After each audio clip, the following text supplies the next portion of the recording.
اعوذ باللہ من الشیطان الرجیم، بسم اللہ الرحمن الرحیم۔ السلام علیکم۔ جب سیدنا عمر رضی اللہ تعالیٰ عنہ پر حملہ کیا گیا تو ان کے لیے دودھ لایا گیا۔ جیسے ہی آپ نے دودھ پیا تو وہ آپ کی پسلیوں کے زخم سے بہہ نکلا۔ طبیب نے ان سے کہا، اے امیر المومنین، وصیت فرما دیں، آپ زیادہ دیر زندہ نہیں رہ سکیں گے۔ تو انہوں نے اپنے بیٹے عبداللہ کو بلایا اور کہا کہ حذیفہ بن الجمان کو میرے پاس بلاؤ۔ حذیفہ بن الجمان حاضر ہو گئے۔ یہ وہ صحابی ہیں جنہیں نبی اکرم صلی اللہ علیہ وآلہ وسلم نے منافقین کے ناموں کی فہرست عطا کی تھی، اور ان ناموں کے بارے میں اللہ پاک، اس کے رسول صلی اللہ علیہ وآلہ وسلم اور حذیفہ بن الجمان کے علاوہ کوئی نہیں جانتا تھا۔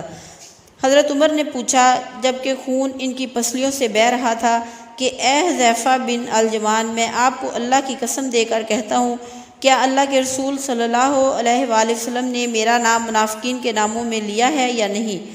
یہ سن کر حذیفہ بن الجمان کی آنکھوں سے آنسو جاری ہو گئے اور فرمایا، یہ میرے پاس رسول اللہ صلی اللہ علیہ وآلہ وسلم کا راز ہے جو میں کسی کو نہیں بتا سکتا۔ آپ نے پھر پوچھا، خدا کے لیے مجھے اتنا بتا دیں، اللہ کے رسول صلی اللہ علیہ وآلہ وسلم نے میرا نام شامل کیا ہے یا نہیں؟ حذیفہ بن الجمان کی ہچکی بند گئی اور کہتے ہیں، اے عمر، میں صرف آپ کو بتا رہا ہوں، اگر آپ کی جگہ کوئی اور ہوتا تو میں کبھی بھی اپنی زبان نہ کھولتا، اور وہ بھی صرف اتنا بتاتا ہوں کہ رسول اللہ صلی اللہ علیہ وآلہ وسلم نے اس میں آپ کا نام شامل نہیں کیا۔ حضرت عمر نے اپنے بیٹے عبداللہ سے کہا کہ دنیا میں میرے لیے ایک چیز باقی رہ گئی ہے۔ حضرت عبداللہ نے پوچھا، وہ کیا ہے ابا جان؟ حضرت عمر نے فرمایا، بیٹا، میں جوار رسول صلی اللہ علیہ وآلہ وسلم میں دفن ہونا چاہتا ہوں، لہٰذا ام المومنین حضرت عائشہ کے پاس جاؤ، ان سے یہ مت کہنا کہ امیر المومنین عمر، بلکہ کہنا کہ کیا آپ عمر کو اپنے ساتھیوں کے قدموں میں دفن ہونے کی اجازت دیتی ہیں، کیونکہ آپ اس گھر کی مالکن ہیں۔ تو ام المومنین نے جواب دیا کہ یہ جگہ تو میں نے اپنے لیے تیار کر رکھی تھی، لیکن آج میں اسے عمر کے لیے ترک کرتی ہوں۔ عبداللہ بن ابن عمر شاداں فرحاں واپس آئے اور عرض کی، اجازت مل گئی ہے۔ عبداللہ ابن عمر نے دیکھا کہ حضرت عمر کا رخسار مٹی پر پڑا ہے، تو انہوں نے آپ کا چہرہ اٹھا کر اپنی گود میں لے لیا۔ حضرت عمر نے اپنے بیٹے کی طرف دیکھا اور فرمایا کہ کیوں تم میرا چہرہ مٹی سے بچانا چاہتے ہو؟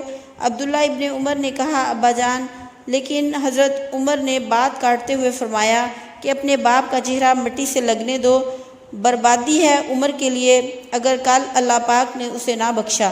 حضرت عمر اپنے بیٹے کو یہ وصیت فرما کر موت کی آغوش میں چلے گئے، اے میرے بیٹے، میری میت مسجد نبوی میں لے جانا اور میرا جنازہ پڑھنا، اور حذیفہ بن یمان پر نظر رکھنا، اگر وہ میرے جنازے میں شرکت کریں تو میری میت رسول صلی اللہ علیہ وآلہ وسلم کی طرف لے جانا، اور میرا جنازہ روضہ رسول صلی اللہ علیہ وآلہ وسلم کے دروازے پر رکھ کر دوبارہ اجازت طلب کرنا اور کہنا، اے ام المومنین، آپ کا بیٹا عمر، یہ مت کہنا کہ امیر المومنین عمر، ہو سکتا ہے میری زندگی میں مجھ سے حیا کی وجہ سے اجازت دی گئی ہو، اور اگر اجازت مرحمت فرما دیں تو دفن کرنا، ورنہ مجھے مسلمانوں کے قبرستان میں دفن کر دینا۔ عبداللہ ابن عمر کی نظریں حذیفہ بن الجمان پر تھیں۔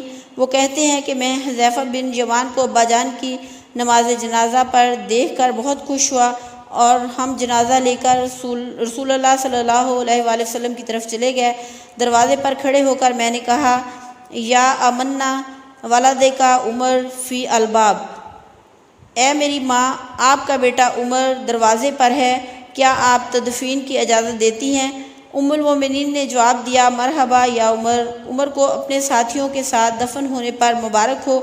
ام المومنین نے اپنی چادر سمیٹی اور روضہ رسول صلی اللہ علیہ وسلم سے باہر آئیں، رضی اللہ تعالیٰ عنہم و رضوا عنہ، اللہ پاک راضی ہو حضرت عمر سے۔ زمین کا چپا چپا جن کے عدل کی گواہی دیتا ہے، جن کی موت سے اسلام یتیم ہو گیا، جن کو اللہ کے رسول نے زندگی میں جنت کی خوشخبری دی، پھر بھی اللہ کے سامنے حساب دہی کا اتنا خوف، ہمارا کیا بنے گا؟